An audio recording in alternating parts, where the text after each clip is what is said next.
नमस्कार, मैं हूं रत्ना और आप देख रहे हैं सी न्यूज भारत। आइए रुक करते इस खास खबर की ओर। यूपी के बलिया में कांग्रेस पार्टी के जिला अध्यक्ष उमा शंकर पाठक के नेतृत्व में एक ज्ञापन जिला अधिकारी के माध्यम से राज्यपाल को सौंपा गया।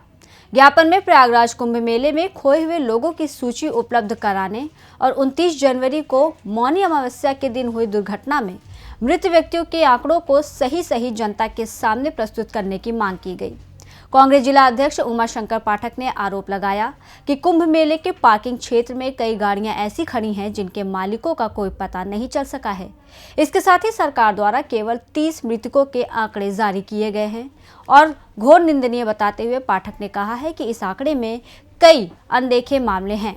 उन्होंने राज्यपाल से ये भी मांग की है कि कुंभ मेले में हुए भ्रष्टाचार और सुरक्षा लापरवाहियों की जांच के लिए एक SIT गठित की जाए ताकि सच सामने आ सके और जिम्मेदार लोगों के खिलाफ कार्रवाई की जा सके।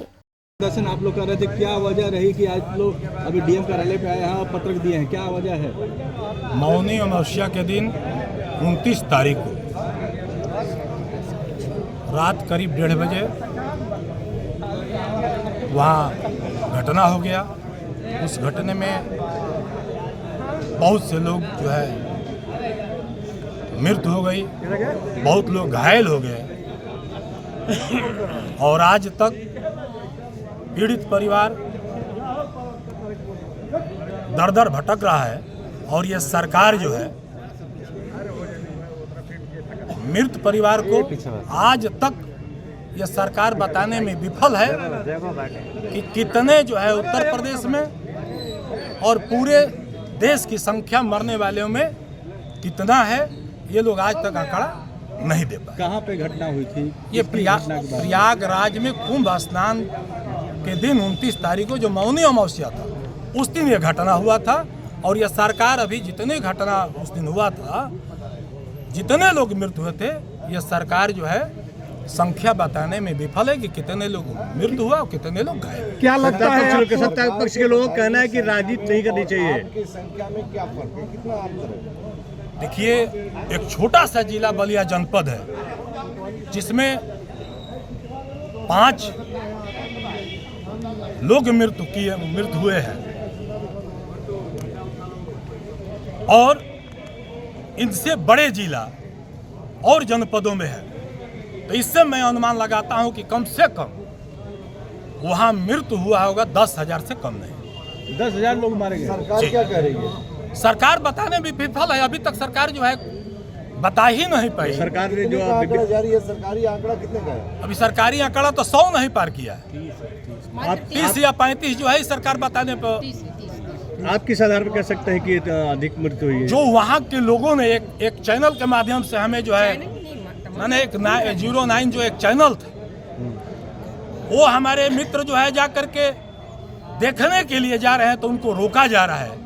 इसलिए मुझे जो है कहीं ना कहीं शक है कि ये सरकार जो है तथ्य को छिपा रही है। तो आस्था की चीज़ है, इसमें राजनीति नहीं होनी चाहिए, नेताओं का कहना है। तो आप किस तरह से इसको देखते हैं?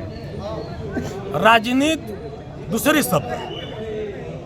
राजनीति यदि कोई धर्म के लोग जो है राजनीति नहीं करते, धर्म के साथ जुड़ करके, और हम लोग सनातन धर्म के उपासक हैं, निश्चित जो है हम लोग जो है इस बात को मानते हैं। संख्या जिस तरह से कुंभ स्नान प्रचार 1,144 वर्ष पर संख्या वहाँ पहुँची, लेकिन संख्या के हिसाब से वहाँ व्यवस्था नहीं हो पाया या सरकार नहीं कर पाई। VIP के लिए जो है लोग जो है वहाँ सरकार तत्पर थी, आम जनता के लिए सरकार नहीं तत्पर थी। इसलिए जो है अभी तक जो है तथ्य को सामने। ऐसे मौके पर सबको मिल के ये प्रयास करना चाहिए, सबको मिलकर प्रयास करना चाहिए, साथ देना चाहिए, न कि इस पे राजनीति होनी चाहिए सत्ता पर। वहाँ आप देखे होंगे प्रयागराज में सेवा दल हमारे कांग्रेस के लोग वहाँ स्वयं सेवा में लगे हुए हैं। तो यहाँ राजनीति होने की कोई बात नहीं। देखा जाए कि धीरेन्द्र शास्त्री जी का बयान आया है कि जो लोग मरे हैं धीरेन्द्र शास्त्री जी की मोक्ष वहाँ मिलना होता तो निश्चित धीरेन्द्र शास्त्री जी भी उसी में समा गए होते, उनको भी मोक्ष मिल गया होता। और मैं बड़ी भीड़ थी, इतना बड़ा हादसा हुआ, लेकिन इस हादसे के बावजूद वहाँ इसको किस नजरिया से आप देखते हैं? हमारे सनातन धर्म के उपासक बहुत हैं, हम लोग भी हैं।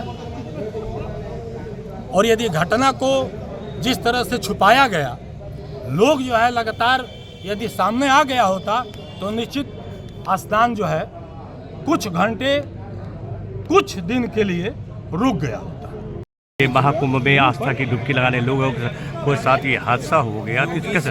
योगी सरकार मुझे लगता है संवेदनहीनता की सारी हदें पार कर चुकी है। योगी सरकार में जब बच्चे मरते हैं तो लोग कहते हैं कि बच्चे तो मरते ही हैं, और जिस तरह से जिस असंवेदनहीन तरीके से योगी सरकार ने इस पूरे मामले को हैंडल किया है, उससे पता चलता है कि योगी जी एक प्रशासक के तौर पे पूरी तरह से फेल हो चुके हैं। जो घटनाएं, जो वहाँ चश्मदीदों के बयान आए, जिस तरह से पत्रकारों को धमकाया जा रहा है, जिस तरह से सरकारी तंत्र काम कर रहा है आंकड़ों को छुपाने में, आपके पास अगर एक दिन में AI के जरिए ये हेड काउंट आ जाता है कि 7 करोड़ लोगों ने डुबकी लगाई, तो आज इतने घंटों के बाद भी आप ये सही आंकड़ा क्यों नहीं जारी कर पा रहे हैं कि कितने लोगों की मृत्यु हुई है? जी, इसके पहले भी हादसे हुए हैं और काफी लोग उस टूल नहीं दिया जा रहा। मुझे लगता है टूल सही शब्द नहीं है। आवाज़ उठाना हमारा काम है और सरकार की गलत नीतियों के खिलाफ हम लोग आवाज़ उठाते रहेंगे। जो लोग श्रद्धा की डुबकियां, अच्छा, एक चीज और, दूसरी चीज इलाहाबाद में जो देखा 1000 लोग मरना एक दुर्घटनापूर्ण काम है। जिस तरह से इस बार कुंभ में लोगों की मृत्यु हुई दुर्भाग्यपूर्ण है, लेकिन सरकारें, आप जो 1000 का आंकड़ा बता रहे हैं, उस समय की सरकारें ऐसी थी कि अपनी गलतियां मानती थी,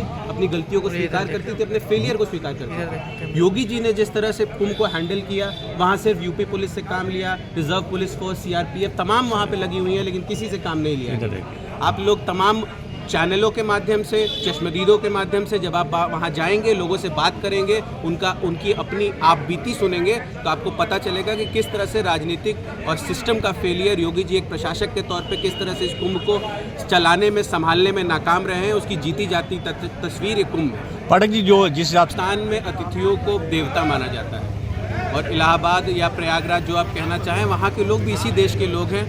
जब कुंभ हुआ, तमाम पूरे देश से, दुनिया से लोग उनके आंगन में आए, तो उन्होंने दिल खोल के उनका स्वागत किया। ये मैं उन लोगों का बड़प्पन मानता हूँ। इस भारत देश की जो हमारी सभ्यता है उसको प्रयागराज ने प्रदर्शित किया, लेकिन उसके बाद सरकार ने जिस तरह से उस पूरे व्यवस्था का संचालन किया वो बहुत ही दुर्भाग्यपूर्ण है। और भाजपा सरकार को, योगी जी को, मोदी जी को जिस तरह से उन्होंने प्रचार किया और खोदा पहाड़ निकला चूहा जैसा काम हुआ, वहाँ पे उनको सार्वजनिक रूप से इस देश से माफ़ी मांगनी चाहिए। हमेशा 2 करोड़ 3 करोड़ जनता हमेशा महाकुंभ में, कुंभ में स्नान करने गई, लेकिन इस बार लगभग 25-26 करोड़ लोगों का ये आ रहा है कि ये स्नान करने जा रहे हैं, इनकी व्यवस्था बड़ी दुरुस्त है।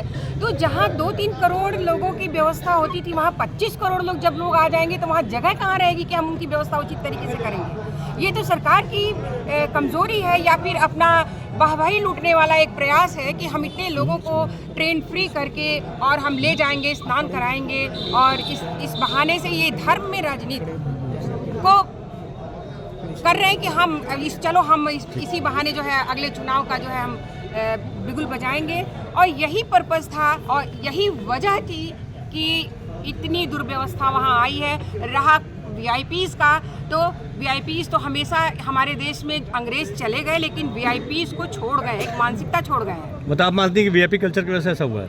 बिल्कुल। जब आप देखिए इतनी बड़ी जब भीड़ वहाँ जा रही है, और भीड़ जो होती है, भीड़ में माइंड, आदमी भीड़ नहीं रह जाती, वो भेड़ हो जाता है। समझ रहे हैं? अपना दिमाग नहीं काम करता है। और जब आप प्रशासन, आप सही सुचारू रूप से वहाँ व्यवस्थित नहीं करेंगे, और अगर 2-4 लोग भी दौड़ पड़ेंगे तो हर व्यक्ति दौड़ेगा। और भगदड़ की वजह से ही इतनी बड़ी घटना घटित हुई है। और जितनी मतलब आस्था के जो लोग आस्था में नहान करने आए, उन्हें आप भेड़ कर रही है? नहीं, भेड़ में नहीं कही है, गलत आप अर्थ मत निकालिए मेरी बातों का। आपने कहा है अभी, नहीं, आप शोर मचाएंगे, भागो भागो, यहाँ कुछ हो रहा है, और फिर भीड़ तो भाई आप मेरी बात को पकड़े नहीं। गलत। बलिया से सीनू संवाददाता आनंद दुबे की रिपोर्ट। कुंभ मेले से जुड़ी ये घटनाएं समाज के विभिन्न वर्गों में सवाल उठा रही है। उमाशंकर पाठक द्वारा उठाए गए मुद्दे न केवल सरकार की कार्यशैली पर उंगली उठा रहे हैं, बल्कि ये भी दिखा रहे हैं कि किसी भी बड़े आयोजन में पारदर्शिता और सही जानकारी का महत्व कितना अधिक होता है। फिलहाल इस खास रिपोर्ट में बस इतना ही। देश और दुनिया की तमाम बड़ी खबरों के लिए देखते रहिए सी न्यूज़ भारत।